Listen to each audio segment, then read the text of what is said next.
Histoire d'en dire plus.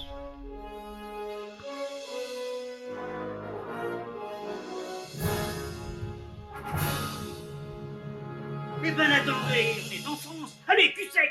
Hop.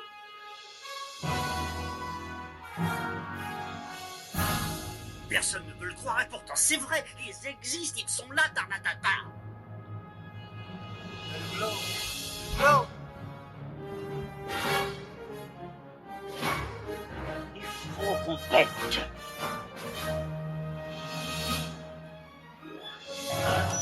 Voyons, circuit branché, correcteur temporel temporisé. Bonjour, bienvenue sur Histoire d'en dire plus. Aujourd'hui, on parle d'un film avec Arnold Schwarzenegger, celui qui l'a instigé dans le cinéma Hollywood. C'est pas son premier film, mais c'est son premier grand succès. C'est Conan le Barbare. C'est parti, mon kiki. Alors, Conan le Barbare, ou Conan the Barbarian, est un film américain réalisé par John Milius et sorti en 1982, l'année de naissance de votre serviteur. Il s'inspire librement des récits de Robert E. Howard, se déroulant à l'âge iborien et ayant Conan le Barbare comme personnage principal. Arnold Schwarzenegger interprète le rôle-titre, un jeune barbare qui cherche à venger la mort de ses parents, assassinés par le chef d'une secte adorant les serpents. James Earl Jones, qui fera la voix originale de Dark Vador, Sandal Bergman, Jerry Lopez et Mako complètent la distribution principale. Le projet de réaliser un film basé sur les aventures de Conan est développé par Edward R. Pressman à partir de 1975. Oliver Stone écrit une première version du scénario, mais Edward R. Pressman, qui manque de capitaux, vend ses droits à Dino De Laurentiis. John Milius est alors engagé pour réaliser le film et réécrit le scénario. Le tournage se déroule en Espagne durant plus de 4 mois et nécessite la création de plusieurs décors imposants ainsi que la réalisation d'effets spéciaux mécaniques complexes. Plusieurs scènes jugées trop violentes par les producteurs seront coupées au montage. Le film connaît le succès commercial à sa sortie au cinéma, malgré des critiques assez mitigées. La bande originale de Basil Poledouris est largement saluée par sa qualité. Les thèmes principaux du film sont le secret de l'acier ainsi que la mort et la renaissance, mais une partie des analystes voit dans le film une célébration du surhomme et de l'individualisme, revenu en vogue au début des années 80. Le film lance la carrière d'Arnold Schwarzenegger et une suite, Conan le Destructeur, sort en 1984. Il rapporte par la suite d'importants profits à travers ses diverses sorties en vidéo et ses grands passages à la télévision aussi, réguliers à la télévision en France. Le synopsis. Des milliers d'années avant l'avènement de la civilisation moderne, durant l'âge iborien, le film commence avec la citation de Friedrich Nietzsche: « Ce qui ne tue pas nous rend plus forts ». S'ensuit une narration qui établit que l'histoire raconte les origines de Conan, un jeune barbare. Peu après que son père lui a révélé le secret de l'acier et l'importance de celui-ci pour le peuple cimérien, lors de la fabrication d'une magnifique épée, la famille de Conan est massacrée avec tout son village. L'épée est prise par le vainqueur, qui a détruit le village pour le piller. Les enfants sont vendus comme esclaves, et Conan est enchaîné des années durant à une énorme roue. Il reste le dernier survivant et arrive à la mouvoir seul grâce à la force nettement au-dessus de la moyenne que lui a conféré cet exercice. Acheté par un maître de gladiateurs, Conan remporte combat sur combat, D'abord grâce à sa seule force, ensuite grâce à une instruction au maniement des armes. Libéré, il sauve un voleur, Subotai, et parcourt le monde avec lui en rêvant de vengeance. Tous deux rencontrent Valeria, une aventurière, et le trio pille la tour sacrée d'une secte mystérieuse après avoir tué le serpent géant, gardien des lieux. Conan découvre alors que Tulsadum, le maître de la secte, n'est autre que celui qui a détruit son village. Doom a entraîné dans son sillage la fille du roi Osric, lequel promet au trio une forte récompense s'il lui ramène. Valeria et Subotai proposent de garder l'argent donné par Osric et de s'enfuir, mais Conan fait passer son désir de vengeance avant tout, renonçant à l'amour de Valeria et à l'amitié de Subotai. Il les quitte pour rechercher Doom. Conan parvient bien jusqu'à son temple, la montagne du pouvoir, mais ne réussit qu'à se faire capturer et crucifier sur l'arbre du malheur, non sans que Doom lui ait auparavant expliqué que le pouvoir sur la chair est plus important que le pouvoir sur l'acier.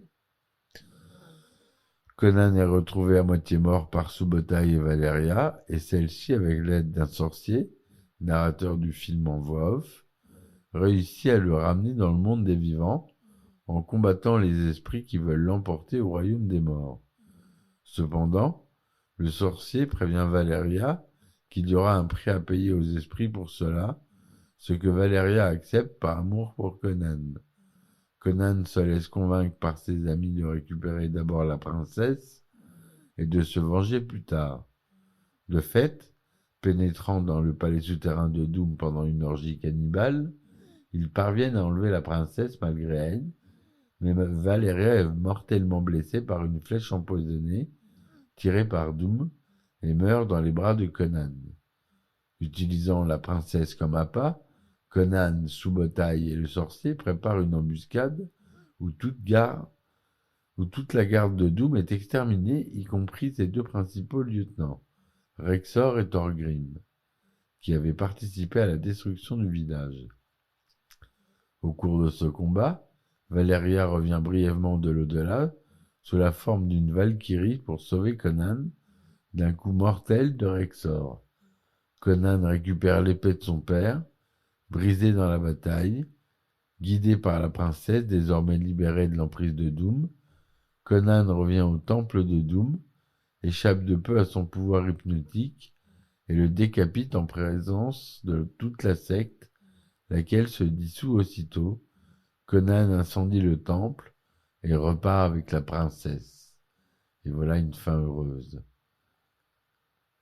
Voilà le résumé de ce film qui a fait connaître notre cher Arnold, produit par le grand Dino De Laurentiis, qui était producteur délégué. À la réalisation, on a John Milius, qui est né en 1944, qui a fait pas mal de films.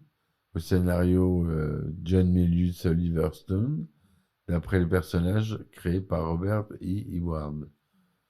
La musique, on l'a dit, elle est de Basil Poulidolis. Les décors sont de Ron Cobb, les costumes de John Bloomfield. La production, Rafaela De Laurentiis, comme d'habitude chez Dino De Laurentiis, et Buzz Feistan. Le budget est d'environ 20 millions de dollars. C'est tourné en américain, en anglais américain, en 35 mm, 2/39 son mono. Il dure 129 minutes. Il est sorti en France le 7 avril 1982 et aux États-Unis le 14 mai 1982. Il est classé R aux États-Unis, Restricted, U en France et interdit aux moins de 12 ans au Québec. Arnold Schwarzenegger y joue Conan, James Earl Jones Tulsa Doom, Sandal Bergman Valeria, Jerry Lopez Subotai, Mako l'enchanteur et le narrateur, Max von Sydow le roi Osric, Max von Sydow qu'on connaît bien. On va parler de la production. En 1975, le producteur et éditeur Edward Sommer suggère à Edward R. Pressman un projet de film basé sur le personnage de Conan le Barbare, créé par Robert E. Howard. Il le persuade de s'engager dans ce projet en lui montrant les aventures de Conan en bande dessinée et des dessins de Frank Frazetta. Pressman acquiert donc les droits d'adaptation des récits de Howard, mettant en scène le personnage. Processus délicat qui lui prend 2 ans.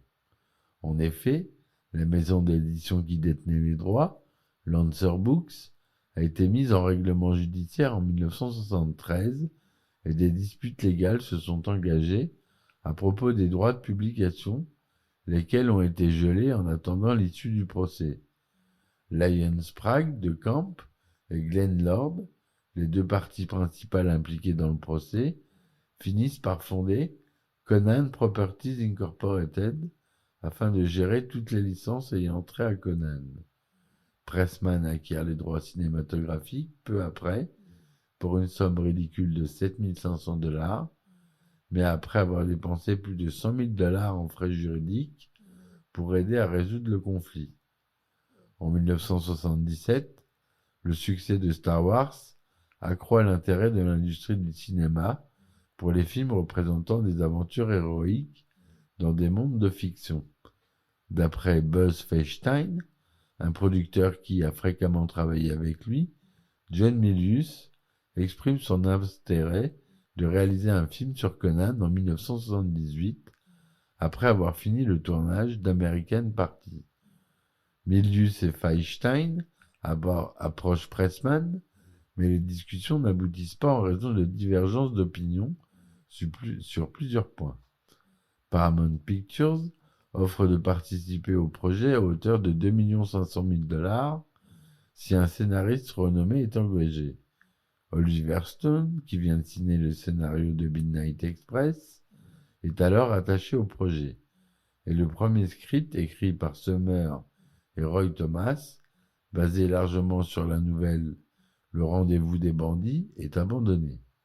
Pressman approche ensuite Frazetta pour qu'il serve de consultant visuel, mais les 2 hommes ne parviennent pas à un accord. Le producteur engage alors Ron Cobb, qui a conçu des décors pour Alien.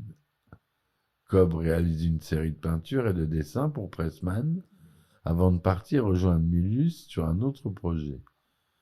Stone écrit une première version du scénario au début de l'année 78. Ce scénario s'inspire des nouvelles du Colosse Noir et une sorcière viendra au monde. Mais Stone, qui est accro à la cocaïne et aux antidépresseurs, à cette période, écrit le script sous leur influence. Il situe l'histoire dans un futur post-apocalyptique et prévoit une bataille où Conan mène une armée contre une horde de 10 000 mutants. Le budget nécessaire à la réalisation du film était estimé à 40 millions de $. Mais Pressman, Sommer et Stone n'arrivent pas à convaincre les grands studios de production de financer leur projet. De plus, la compagnie de production de Pressman connaît des difficultés financières et il doit emprunter de l'argent à la banque. Les 3 hommes éprouvent également des problèmes pour trouver leur réalisateur approprié. Stone et John Alves, qui a travaillé comme réalisateur de seconde équipe sur Les Dents de la Mer, sont envisagés comme co-réalisateurs, mais l'idée est rejetée.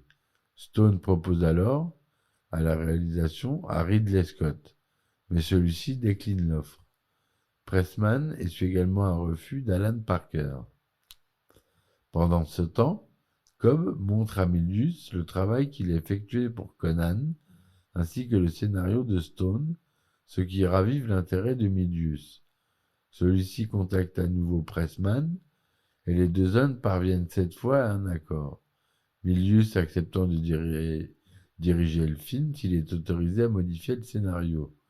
Milius est toutefois soumis à l'obligation contractuelle de diriger son prochain film pour le producteur de Dino De Laurentiis et propose donc à celui-ci de participer au projet. Après un an de négociation, Pressman, découragé par toutes les difficultés qu'il a rencontrées, revend ses droits à De Laurentiis pour 4 500 000 $, ainsi que 10% des recettes de tout de suite qui seraient données au film. De Laurentiis prend en charge le financement du film, mais Pressman reste associé au projet en tant que producteur délégué. De Laurentiis confie la production du film à sa fille, Raffaella, et à Feinstein. Milius est officiellement désigné réalisateur au début de l'année 79 et Cobb est nommé chef décorateur. Dino De Laurentiis conclut un accord avec Universal Pictures par lequel le studio devient le distributeur du film aux États-Unis et participe au financement du budget de production, débloquant aussi 12 millions de dollars pour assurer la promotion publicitaire du film. Milius s'attelle à la réécriture du scénario et replace le film durant la proto-histoire, étant ainsi libre de créer son propre monde en mélangeant tout ce qui le fascine dans différentes cultures anciennes. Il atténue certains éléments, monstres, magie, relevant trop de la fantaisie, et écarte toute la deuxième moitié du scénario de Stone.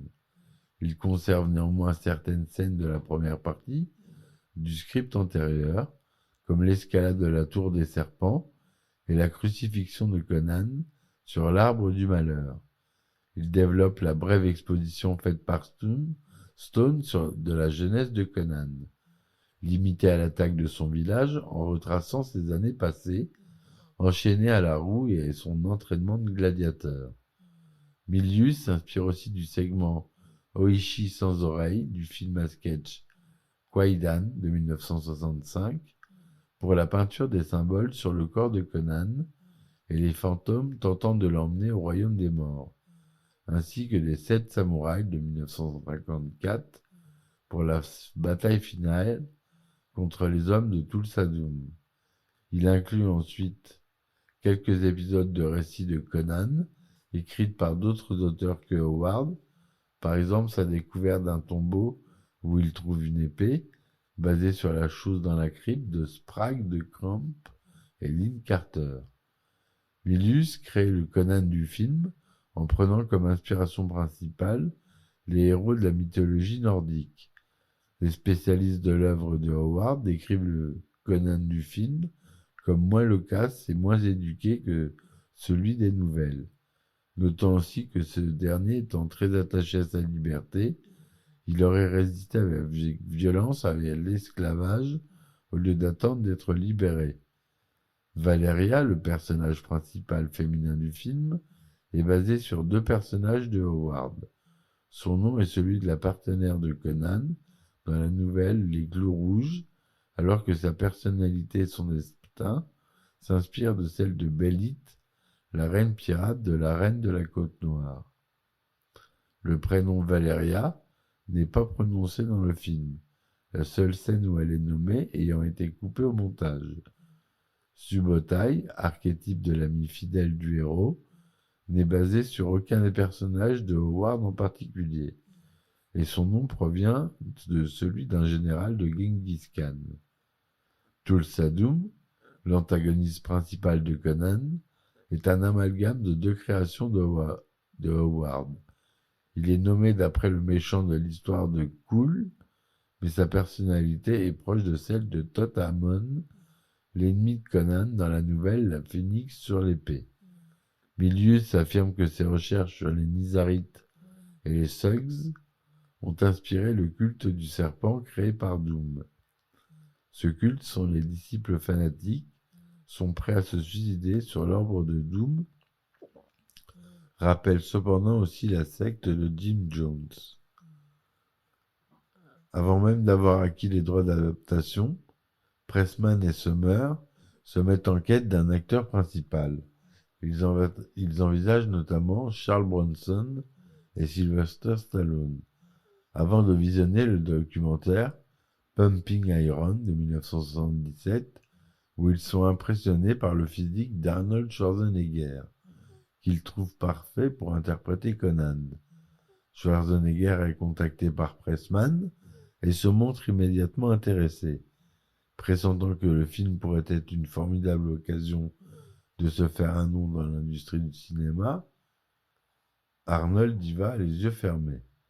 Une somme de 250 000 $ est versée à Schwarzenegger et le contrat signé pour ce dernier stipule qu'il s'engage à ne pas jouer dans d'autres films d'heroic fantasy avant celui-ci. Après la vente des droits à De Laurentiis, Schwarzenegger conserve le rôle, mais Milius désire qu'il ait une apparence plus athlétique. Schwarzenegger entreprend donc un programme d'entraînement 18 mois avant le début du tournage. Ce programme comprend de la course à pied, des haltères, de l'escalade à la corde, de l'équitation et de la natation, l'acteur passant de 110 kg à 95 kg. En 1980, il prend des cours avec Robert Easton pendant plusieurs semaines afin d'améliorer son phrasé et son débit vocal. En plus de Schwarzenegger, deux autres acteurs novices intègrent la distribution principale, car Milius désire que les acteurs principaux n'aient pas d'idées préconçues sur la manière de jouer leur personnage, privilégiant leur apparence et leur personnalité. Sandal Bergman, une danseuse que Milius a vue dans All That Jazz en 1979 et qui lui a fait tout de suite penser à une Valkyrie, est engagée pour le rôle de Valeria. Le surfeur Jerry Lopez, ami de Milius et fan de Conan, dont la seule expérience dans le cinéma se résume à une courte apparition dans American Party, est engagé pour le rôle de Subotai et prend des cours d'art dramatique pendant 6 mois. Schwarzenegger vient vivre plus d'1 mois chez Lopez afin qu'ils puissent préparer leur rôle ensemble et bâtir une relation amicale. Pendant les 4 mois précédant le tournage, Schwarzenegger, Bergman et Lopez s'entraînent quotidiennement à l'escrime, au kendo et à l'équitation. Kiyoshi Yamakasi, maître d'armes et expert en karaté, leur enseigne un style de combat à l'épée qui leur permet de paraître compétents dans l'utilisation de cette arme. Sean Connery et John Huston sont pressentis pour interpréter le rôle de Tulsa Doom et du roi Osric, mais ce seront finalement James Earl Jones et Max von Sydow, deux autres acteurs très expérimentés, qui sont engagés. Milius espérant que leur présence sera une source d'inspiration pour son trio d'acteurs débutants. Pendant le tournage, Jones est également à l'affiche d'une pièce de théâtre à Broadway, et lui et l'équipe du film doivent soigneusement coordonner leur emploi du temps afin que ni le tournage ni les représentations de la pièce ne soient perturbés. L'acteur japonais, Mako, est lui aussi engagé en raison de son expérience pour assurer à la fois le rôle du magicien et celui du narrateur. Les deux lieutenants de Tulsa Doom sont interprétés par le football américain Bette Davidson et le culturiste danois Sven Ole Thorsen. Arnold Schwarzenegger devait être le narrateur du film, en plus d'avoir le rôle-titre, mais la production n'appréciant pas son accent autrichien, le fit remplacer par Mako qui sera le narrateur. En octobre 1995, Arnold Schwarzenegger tourne au studio de Shepperton une courte scène dans laquelle il est maquillé afin de paraître plus vieux et lit un extrait des Nemedian Chronicles écrite par Ward pour servir d'introduction à ses récits. Cette scène doit initialement servir de bande-annonce, mais Milius décide ensuite de l'utiliser à la place comme séquence d'ouverture du film. Toutefois, les producteurs s'inquiètent au sujet de l'accent de Schwarzenegger. Et Milius accepte de déplacer la scène à la fin du film et de remplacer l'extrait lu par l'acteur par la voix off du narrateur. Il est d'abord envisagé de tourner le film en Yougoslavie, mais la situation politique instable du pays depuis la mort de Tito fait reculer,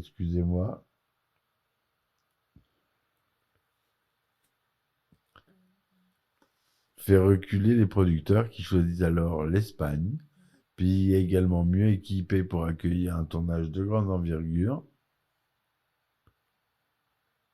L'équipe du film et le matériel arrivent en Espagne en septembre 1980 et le tournage débute le 7 mai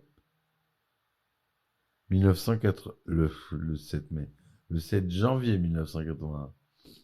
Milius engage sur place plus de 1500 figurants. Un grand entrepôt situé à 32 km de Madrid abrite les locaux de la production. Il est également utilisé pour filmer la plupart des intérieurs de la Tour des Serpents et du palais de Toul-Sadoum. Un entrepôt plus petit est utilisé pour les autres intérieurs du film. Les intérieurs restants de la Tour des Serpents sont filmés dans un hangar abandonné de la base aérienne de Torrejón de Ardoz. Un décor de la tour, haut de 12 mètres, est construit dans ce hangar et est utilisé pour la scène où Conan et ses deux compagnons escaladent la tour. Plusieurs extérieurs sont tournés dans la campagne aux alentours de Madrid. Le village natal de Conan est construit dans une forêt de la Sierra de Guadalmara, au sud de Ségovie. Et des copeaux de marbre, pour une valeur de 12 000 $, sont dispersés sur le sol pour simuler la neige. La rencontre de Conan avec la sorcière, puis avec Subotai, est filmée au milieu des formations rocheuses de Sudia d'Encantada, dans la province de Cuenca. La plupart des extérieurs sont cependant tournés dans la province d'Almería, région au climat semi-aride, qui offre des paysages variés, ainsi que des vestiges de monuments romains et morts, qui peuvent s'intégrer dans de nombreux décors. Lors des premières scènes jouées par des acteurs novices, Milius éprouve quelques doutes, mais leur fait confiance pour améliorer leur jeu d'acteur et procède à quelques modifications du scénario afin de l'adapter à leurs capacités. En raison de l'accent autrichien prononcé de Schwarzenegger, particulièrement audible lors de la première réplique qu'il prononce dans le film, écraser ses ennemis, les voir mourir devant soi et entendre les lamentations de leurs femmes. L'acteur répète tous ses principaux dialogues au moins 40 fois avant le tournage de la scène. James Earl Jones donne aussi des conseils à Schwarzenegger sur la façon dont il doit dire ses répliques. Les dialogues de Jerry Lopez posent également problème, les producteurs estimant qu'il n'arrive pas à maintenir une certaine qualité dans sa voix. Et l'acteur de théâtre Chab Shimono assure leur doublage après leur tournage. Au bout de quelques semaines, Milius, mécontent des méthodes de son directeur de la photographie, Gilbert Taylor, qui s'était déjà disputé avec George Lucas sur Star Wars, le renvoie et le remplace par Duke Callaghan. Les combats sont chorégraphiés par Terry Leonard, le coordinateur des cascades, avec les conseils de Kiyoshi Yamasaki, qui fait un caméo dans le rôle d'un instructeur de Conan. Plusieurs scènes de combat sont filmées avec une grue légère et motorisée à laquelle est fixée une caméra munie d'un système de contrôle à distance. Le tournage est émaillé de blessures, les acteurs principaux effectuant eux-mêmes la plupart des cascades. Schwarzenegger se blesse dès son premier jour de tournage, alors qu'il tourne une scène où il doit échapper à des loups, et où un chien-loup particulièrement agressif le fait tomber d'un rocher, ce qui nécessite plusieurs points de suture. Lors du combat dans le palais souterrain de Doom, entre Schwarzy et Ben Davidson, l'âge de ce dernier se brise et un éca blesse Schwarzenegger au cou. Sandal Berman subit la blessure la plus grave en se faisant trancher l'index droit jusqu'à l'os par un figurant lors d'un combat à l'épée. À chaque blessure, Milius remonte le moral de ses acteurs en leur répétant invariablement que la douleur est temporaire, mais que le film sera éternel. Environ 3 millions de dollars sont alloués à la construction des 49 décors. L'équipe de décoration compte jusqu'à 200 personnes avec des artistes anglais, espagnols, italiens qui sont engagés. L'accessoriste Tim Hutchinson travaille avec le forgeron Jamie Sampson pour fabriquer les robustes épées dont Milius pense avoir besoin. Une attention particulière est accordée aux 2 épées maniées par Conan, celle de son père et celle qu'il trouve dans le tombeau. Toutes les 2 sont réalisées d'après des dessins de Cobb et elles sont fabriquées dans un alliage d'acier et de carbone, soumises à un traitement thermique et ne sont pas aiguisées. Les poignets et les pommeaux sont sculptés et fondus suivant le procédé de la cire perdue et des inscriptions sont gravées sur les lames par électro-érosion. Sampson et Hutchinson créent 4 exemplaires de chacune de ces 2 épées pour un coût de $10 000 par arme. Toutefois, les 2 hommes s'accordent à dire que ces armes sont trop lourdes, environ 4 kilos, et n'ont pas l'équilibre voulu, ce qui les rend inappropriées au combat. Des versions plus légères en aluminium, fibres de verre et acier sont fabriquées à Madrid. Elles pèsent 1,4 kg et sont utilisées pour les scènes de combat. Les versions les plus lourdes servent pour les gros plans. Les autres armes utilisées dans le film ne sont pas aussi élaborées. Le cimetière de Valeria est fabriqué en feuilles d'aluminium. Les effets spéciaux numériques, qui sont encore à leur balbutiement, sont très peu utilisés dans le film. La société Visual Concept Engineering, VCE, qui a travaillé sur les aventuriers de l'Arche perdue, est chargée de réaliser ces effets, comme ajouter des reflets et des étincelles sur le joyau dérobé dans la tour des serpents et sur la mur de Valkyrie de Valeria. Une partie du travail de VCE n'est pas conservée au montage final, notamment les flammes ajoutées sur le bûcher funéraire de Valeria. Les esprits essayant d'emmener Conan au royaume des morts sont également conçus par VCE, alors que les nuages rougeoyants présents dans cette même scène sont l'œuvre d'Industrial Light and Magic, ILM, de George Lucas. Le premier essai de VCE pour créer les fantômes déplaît au producteur qui estime que les esprits ressemblent trop à ceux des aventuriers de l'Arche perdue. VCE se tourne alors vers l'animation pour accomplir sa tâche, dessinant sur des selles des guerriers musclés sous forme fantomatique et imprimant ces images sur un film à l'aide d'un pan-titre et d'un tirage contact.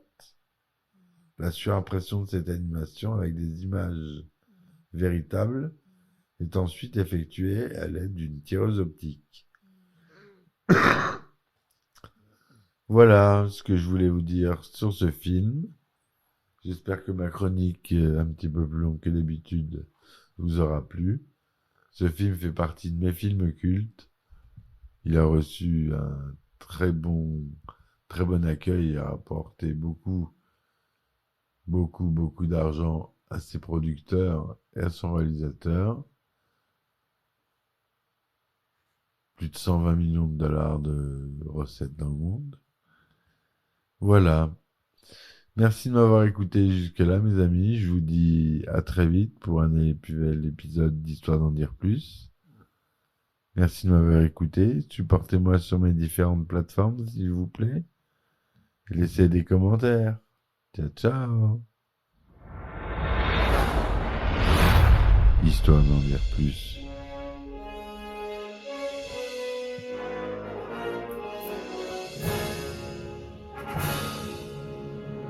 Eh ben attendez, on est en France. Allez, cul sec. Hop.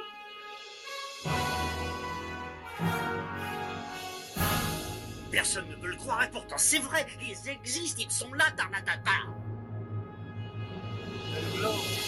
Non. Il faut qu'on pète.